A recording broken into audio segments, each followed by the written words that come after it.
From the New York Post, White House trolls illegal migrants with Valentine's Day card featuring Trump and Homan, "We'll deport you." It says the White House X literally posted this. It says, "Roses are red, violets are blue. Come here illegally and we'll deport you." And it's angry Trump and Tom Homan on a pink card with hearts in the background. I love this administration. It's a good thing. And there are people that are going to be all upset because it's mean, whatever. But it is a good thing to tell people from other countries it is a bad idea to come to the United States illegally. Like, that's something that we should all be able to say, yeah, it's a good thing to tell people don't come to the U.S. And it was a bad thing when Joe Biden was like, people should surge the border. Yeah, that's crazy. I don't think we're ever going to live through another administration like this. I don't think there is another person that will be able to put together something like this in our lifetime. I don't know. I mean, the mimetic quality of it. I'm not saying that there can't be somebody who's as effective politically. No, I don't know, because this is a symptom of a change in a generation and a culture. They're doing this thing because of the people who work for this administration. This is our generation. We are different from the last. We are not as... I don't know, I guess stodgy and tied to the rules in the same way.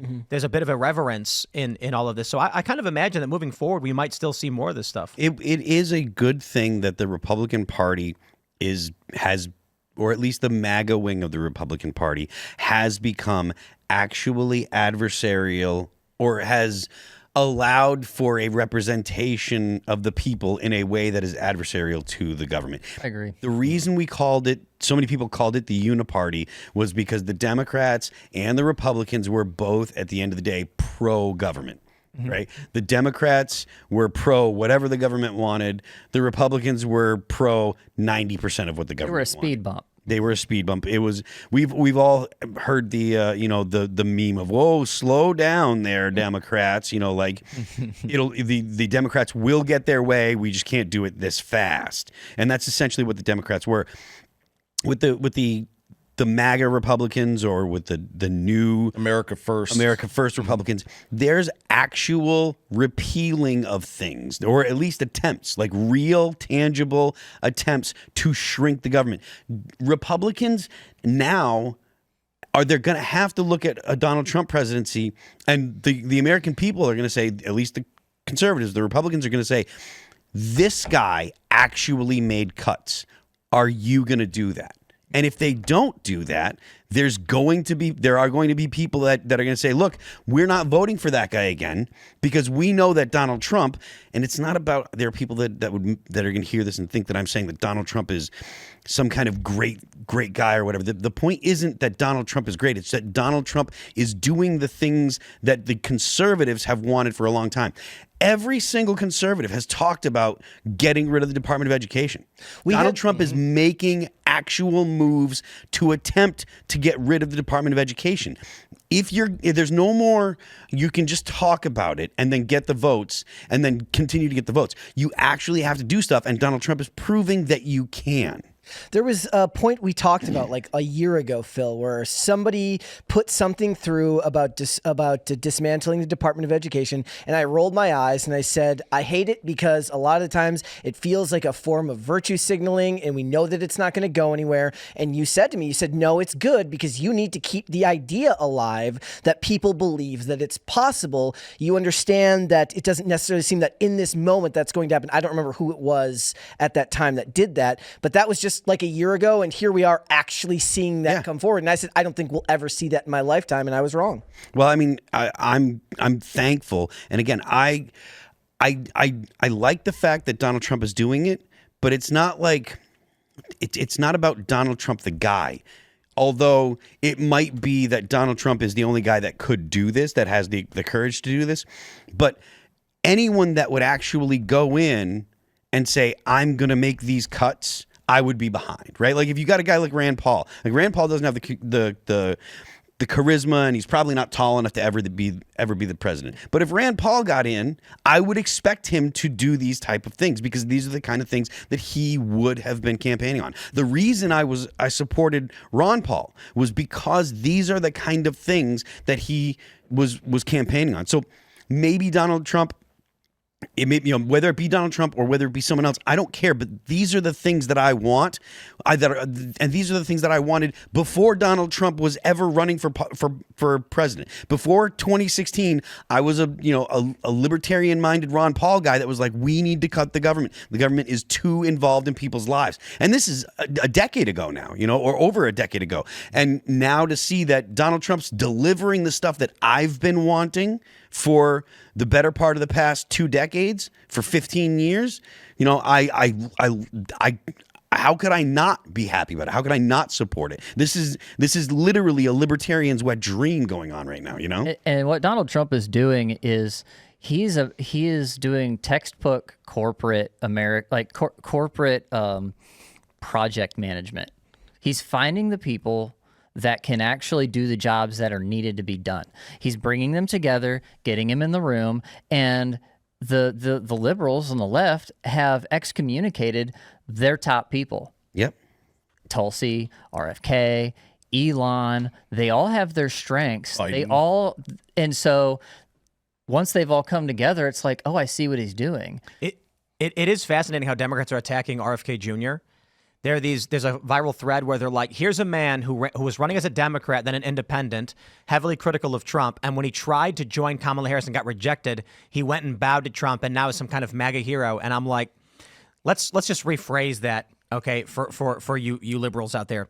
RFK Jr., who does not represent the majority or plurality of conservative right-wing views, decided to aid and assist them against Kamala Harris, helping Trump to win a victory.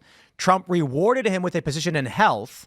Trump supporters are happy he did this because they won, and you're calling them losers. This is why they lose. Yeah. They don't understand alliances. They don't understand loyalty. They don't understand honor. And not only that, but I mean, they didn't just screw him over once; they screwed him over twice. Yeah. And then, not to mention, as this RFK Jr. was friends with a lot of these Democrats. When it came time to get voted in, they all called him an evil liar, charlatan, and all these other nonsense things. Also, didn't Bernie then vote against Tulsi? Indeed. Yeah. And she endorsed him. Yeah. She sacrificed her career She gave for up him. her career for him. This is some of the look, man, I'm sorry. There are people out there, they're like, my family are Democrats. You can't square this. Tulsi Gabbard was supposed to, she was the darling of the DNC. She was a military, she was active, she was military reserves, I believe. So she's a military, progressive, woman of color, rising star in the Democratic Party.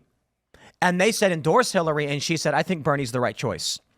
They went after her in the DNC with pitchforks and torches for having done that. Yep. And they started calling her all these awful names. And boy, did Hillary want to destroy her. And she did all of that for Bernie. And then when it came time to get a position at DNI, Bernie voted against her because that man has no honor. Well, yeah, like you said, they don't have loyalty to any of the people there. They have loyalty to the party because they're not allowed to think outside of the party anyways. You're not allowed to hold any opinion that goes against what is mainstream DNC. And when she was then pushed back on, and when she should have taken, she should have been the heir apparent in a lot of ways, and she destroys Kamala in that first debate back in 2020. And somehow in 2024, we end up with Kamala running for president and her on the other side, and anybody with a brain understands that it should have been the other way around. And that clip came back to haunt her so hard. I saw that thing come around. It was like a boomerang. It went around one time, hit her, knocked her off the stage. A couple of years later, she turns back around and hits her on the other side of the head. It's like, yep. I mean, what'd you think was going to happen? She literally just was a nobody all the way up to the top that did nothing for anybody. And nobody voted. Yeah. Like nobody voted for. Oh, okay. I know that look. Yeah. You know what's really sad about Bernie Sanders is that he sold his soul for what, $1 million? It's like, bro, I mean, come on, you were worth a lot more than that. You could have held out for more money. Man. He was this working class left populist hero. He makes just over $1 million off a book, and he buys his third summer home, and now all of a sudden he's like, whatever the Democrats say. I think that he's ideologically possessed personally. Like yeah. No. I do. No, Bernie back in the day was, and then they offered him, the deal, and he took the deal, and I think that proves he's not ideologically possessed at all. AOC is not ideologically possessed either. AOC will say whatever the money tells her to say, as evidenced by as soon as she got elected, she backtracked on Palestine. Yeah, these people are just kind of like, you mean my look? I get it. AOC was a bartender. It's an honest job, and she got to be a member of Congress. All of a sudden, people in media were saying, "I love your work. You're amazing," and she didn't want to lose that. And Nancy Pelosi and the rest of them come to her and say, "You will be a bartender in 2 years unless you do what we tell you." And she said, "Please don't take this away from me." I think people like AOC and possibly Bernie Bernie less so. I think Bernie's a coward at his core. But I think people like AOC,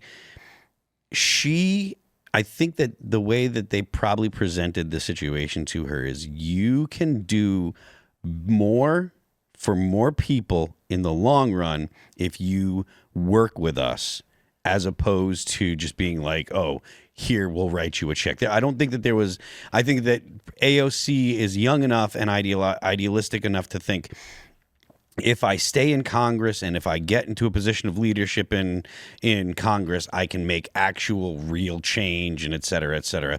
And possibly, I think she might actually have presidential aspirations. She's also somebody who has come across the aisle to join with things with people like Ted Cruz. Or Matt Matt Gaetz Gaetz, with yeah. the stuff on the stock market. Yeah. Right? Insider trading. Yeah, I heard the clip of Jon Stewart yes-queening over her for over that. I heard AOC's pregnant.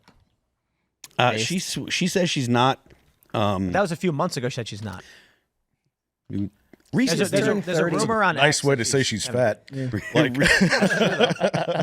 Thanks for checking out this clip from Timcast IRL. Make sure to watch the show live Monday through Friday at 8 p.m. Subscribe to this channel, and we will see you all there.